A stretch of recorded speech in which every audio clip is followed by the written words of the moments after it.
Hello, and welcome to Lens of Truth's list of my most favoritist games I played in 2023.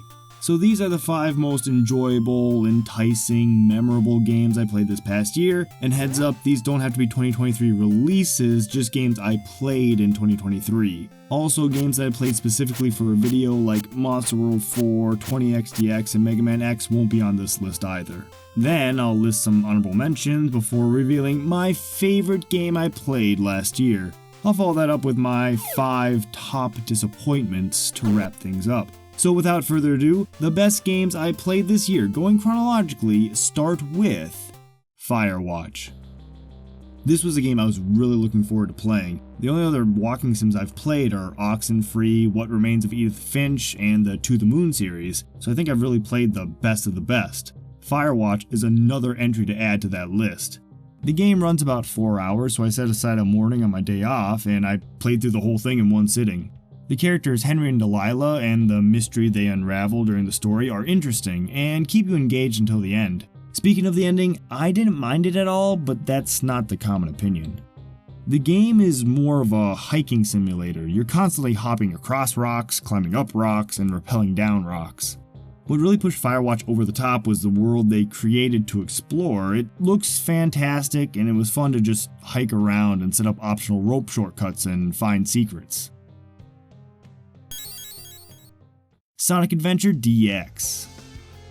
This was my second time playing through the game, and it's been a number of years since the first playthrough, which I don't remember much of, but I do remember after finishing Sonic's story, I strongly considered giving up on the game. Not so this time through. I used a number of the quality of life mods as recommended by Blaze Hedgehog in his video, and this time the order I played through the characters was Sonic, Amy, Tails, Big, Knuckles, and Gamma. And that order really maintained the fun throughout. This order shows that each character has fun gameplay with enjoyable levels to get through, but play big with a guide. The overworld might be unnecessary, but adds a lot of charm to the game and typically guides you well enough. And the varied soundtrack has a ton of great songs. Skylar and Pluck's Adventure on Clover Island. This is a solid indie 3D collectathon, which is unfortunately not available anymore because the publisher just pulled the plug without telling the devs. But there are channels to acquire it. You are a pirate! The game controls well with a jetpack that functions similarly to Ratchet & Clank, plus a grappling hook, a time device, and a magnet glove. With only 3 main levels and an overworld, it doesn't overstay its welcome. Progression is well paced, and you get your fill of everything on offer in under 3 hours. These big 3D worlds are easy to navigate and fun to explore and contain diverse environments, like the first level starting you on a tropical island, and then as you climb you reach the snowy peaks of the mountain. Ultimately, this is another 3D platformer that is perfectly approachable for players of any age. BioShock 2. I really enjoyed this one. I was looking forward to this ever since I played the first, which was apparently like 8 years ago. The villain certainly isn't as grandiose as Andrew Ryan, but the story is solid. The combat isn't my favorite aspect, but it's fine and it works as intended, and it's nice to have both plasmids and weapons on hand at all times. This game doubles down on the exploration and environmental storytelling. I'm always eager to see what's in the next room and put together the backstory of the area. In one area, you find a locked door and an audio log detailing who has the code and where he went, and you go search for him, find his dead body, and then notice written inside of a pizza box the code you need. This scenario was just so cool when I was playing, it stuck in my brain. The Minerva's Den DLC is good too. Detective Pikachu returns. So this is probably the most controversial entry on this list. I, for one, enjoyed the first game, and was surprised this one even got made. Like the first, it's one of very few Pokemon games that actually has world building and gives Pokemon their own personalities. Other notable examples being the Pokepark games. There's no staple Pokemon gameplay here, it's a light adventure game with 5 chapters, unfortunately fewer than the first. Gameplay-wise, it feels like a very watered-down Ace Attorney investigations. Explore areas for clues, talk to people and Pokemon to hear the testimonies, and get shepherded to the next story segment. You even play as Tim's dad in a couple segments. It's weird that only Chapter 1 feels like a real case and the others are set in motion by simple objectives like find the archaeologist or ask Jessica a question, and then gets delayed by plot points.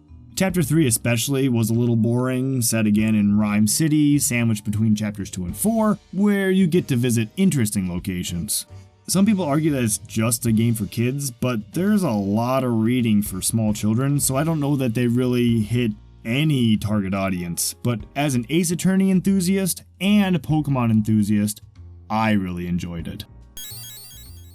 Now for some honorable mentions. Celeste feels like Super Meat Boy done much better, with pinpoint platforming and a definite, if ungainly, control. Getting through the main portions of the levels is pretty fun, but I knew pretty early on that I'd never see 100%, and that wind gimmick sucked.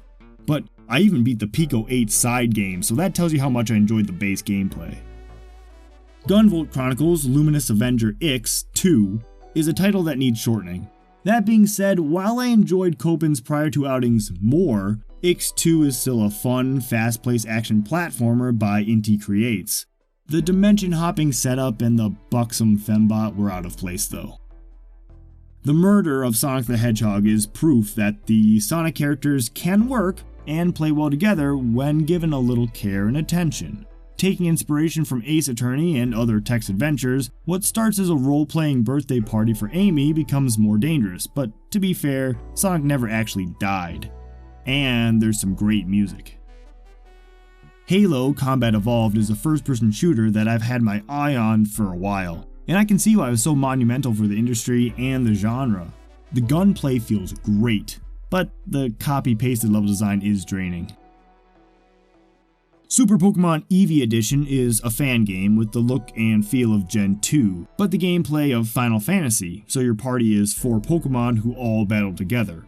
All moves function as spells or special attacks that take PP instead of MP, and capturing is gone. Instead, you find scripted corrupt Pokemon on the overworld that, if defeated, join you and can be swapped in if you want. A truly amazing effort, perhaps running too long, but what it offers is good, and a completely refreshing take on the traditional Pokemon adventure. Alright, my favorite gameplay this year is BioShock 2. This return to Rapture is a step up from an already great first game, and I look forward to playing the third game eventually. And now, as promised, my 5 top disappointments of 2023. The Klonoa Fantasy Reverie series was developed by Monkeycraft, the same team behind the Monster World 4 remake, but their efforts here weren't as great. Klonoa 2 was actually okay, but Klonoa Door to Phantom Isle has major issues. The biggest is problematic controls. I stopped holding the D-pad, yet Klonoa walks forward just a little longer, sending him right off an edge. It's a major issue that still persists. And they did nothing to quicken the pace of the original's cutscenes, making them a slog to witness again. This is more egregious because Klonoa 1 already had a solid remake on the Wii that seemingly went ignored in this effort.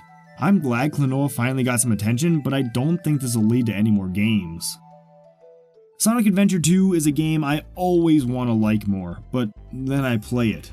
Story mode is just not very fun. Playing as the characters bereft of their upgrades is frustrating, and almost all of the bosses are a massive chore. But even when replaying the levels fully upgraded, only about half of them are still fun. Sonic's levels are plagued with cursed half-pipe geometry that most pros probably just cheese past. Some of Tails and Eggman's stages just go on too long, and Knuckles and Rouge's stages lack the precise design they require, and when they tend towards too big or too confined, they just suck. Another killer soundtrack though. Hyrule Warriors Age of Calamity was a game I was just gonna skip after finishing the original. I had mixed feelings on it, like it was a novel concept, but once it was done it shouldn't have been done again, but now there's a sequel. But then 2 separate people who know what kind of games I like strongly recommended I play it, so I did. But I wish I didn't. Its Breath of the Wild prequel status doesn't help, as some of the cutscenes are just an absolute slog to sit through. And the roster is way less interesting. The main gameplay is still fine, but there are way too many side missions and upgrades, so I just started skipping them. The game vastly overstays its welcome, and I don't really know why. If this game lasted only 8 to 10 hours, it'd be fine. I got Super Mario 3D World for Bowser's Fury. I never really liked 3D World and don't think they took level design into account when they buffed speed, but Bowser's Fury wasn't anything special either. It's like the 3D World team saw Odyssey and thought, our game could do that, and proceeded to copy Odyssey to determine that, no, their game couldn't really do that. 3D World's engine isn't great for precise platforming, and the power-up system doesn't gel with the collectathon. Some of the catch shines were obnoxious, like having to activate the late shines of a lighthouse by leaving and returning, or waiting for a Bowser Storm to get certain shines. The whole pacing of the game was odd, and I didn't like it. Sonic Frontiers got a lot of hype, and I don't understand why. Yeah, Sonic's on here twice, deal with it. It's an open world game, the cancer of the gaming world in my opinion. Large open spaces with few landmarks of note. Almost every platforming segment leads to a heart token of constantly lessening value, and different fast travel options that need to be unlocked separately. It's just a massive time sink, and the gameplay doesn't justify it. Sonic's control scheme just doesn't fit this type of game either. And then the cyberspace levels control like a completely different game, some of which are very frustrating. And the story missions with their own controls and rules are all awful roadblocks. And the final mission DLC introduces 3 new characters that you have to power up separately from level 1. And it takes hours of scripted switching between characters until you reach the final boss and can finally switch freely between them. And I don't understand, is this the real ending or is the original game the real ending? There is some stellar music though. And there it is, the best and worst of what I played last year. Just a quick update, this video is sort of a filler until I release my next one. Circumstances have prevented me from working on my next video, but when I do release the next one, it will be that Castlevania video to finish off that trilogy. No promises on when it will come out. When it's done, it will be released. As always, thank you for checking this out, and I hope to catch you in the next one. Happy New Year!